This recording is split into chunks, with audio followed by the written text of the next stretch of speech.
Hey folks, Gary here.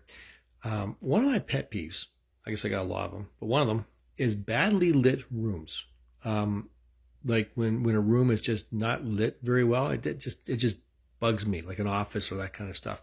Now I get the ambiance. I get the romance of having a candlelit dinner, going to a restaurant where the lights are just dimmed down and stuff, and or if you're putting on a production, having the lighting in your building done in a way that the stage is lit up, but the rest is not. I get that for sure.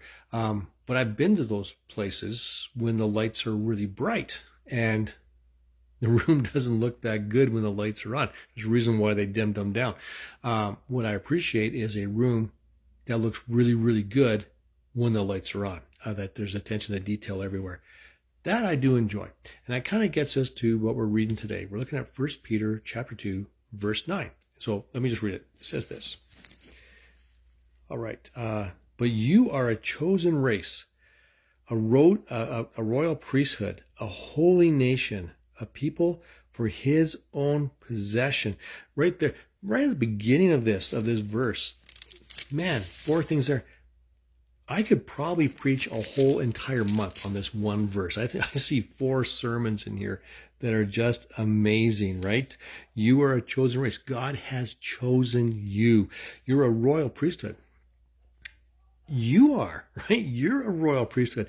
I understand that there are deacons and there are elders and there are pastors and there's all sorts of different positions in the body of Christ. But everyone is a priest.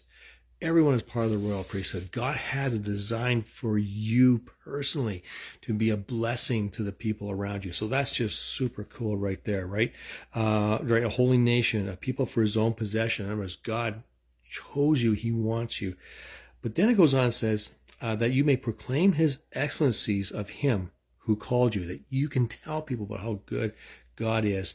And then it goes out of darkness into marvelous light. In other words, he called you out of darkness into marvelous light.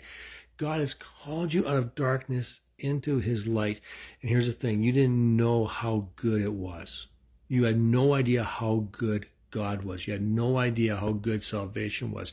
You had no idea how good his blessings were. You had no idea how good the relationship would be with him before he called you out of darkness, because you couldn't possibly see it. But now that you've been called out of that darkness into his glorious light, you can now see how incredible God is. I remember when I gave my life to the Lord, I went from this to this, like that.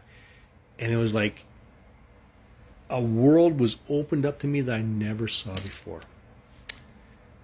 Is that relationship with God and seeing how incredibly generous, kind, loving he is. And it made a world difference in my life. Going from darkness to light. The light exposes everything. But one thing that exposes that's really good is how incredibly good God is. And that's what we're seeing.